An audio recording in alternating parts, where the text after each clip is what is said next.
চট্টগ্রাম যদি ভারতে চলে আসে। এক কথায় মনে যা আসছে তাই বলে যাচ্ছেন ভারতীয় এই সাংবাদিক। ইচ্ছে মতো স্ক্রিপ্ট সাজিয়ে চলে আসেন স্টুডিওতে।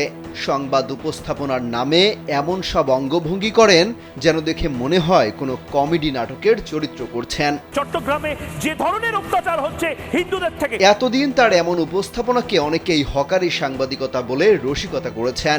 তবে এবার টনক নড়েছে চট্টগ্রামকে ভারতের অংশ বলে উস্কানি দেওয়ার ঘটনায়। তার সেই ভিডিও ক্লিপ সামাজিক যোগাযোগ মাধ্যমে ছড়িয়ে পড়লে শুরু হয় সমালোচনার ঝড়। মোহাম্মদ ইউনূস চালাতে পারছেন না, বাংলাদেশকে পুরো বেঁচে দেবে। ফেসবুক ব্যবহারকারীরা বলছেন, এমন উস্কানিমূলক সংবাদ কেন প্রচার করা হচ্ছে? এটি দেশের জন্য মোটেই ভালো বার্তা নয় বলেও মনে করেন কেউ কেউ। এ নিয়ে প্রতিবাদ জানিয়ে বিবৃতি পর্যন্ত দিয়েছে জামায়াতে ইসলাম। স্যান্ডেলিনা সো, রূপচর্চায় আভিজাত্য। শুধু চট্টগ্রাম ইস্যুই নয়, হুটহাট বলে ফেলেন ডক্টর ইউনূসের দিন শেষ, বাংলাদেশে ঢুকে পড়বেন শেখ হাসিনা। আবার কখনো টেনে আনেন সেন্ট মার্টিন ইস্যু। তার এই চিল্লানো উপস্থাপনা সমালোচনার জন্ম দেয় 5 আগস্টের পর থেকে।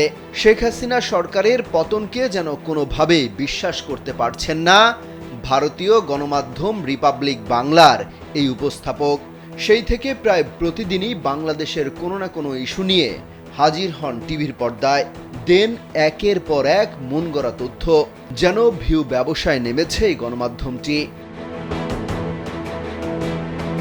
ময়ূখ রঞ্জন ঘোষ নামের এই সাংবাদিক রিপাবলিক বাংলার জ্যেষ্ঠ সম্পাদক এবং হেড অব ইনপুট হিসেবে দায়িত্ব পালন করছেন।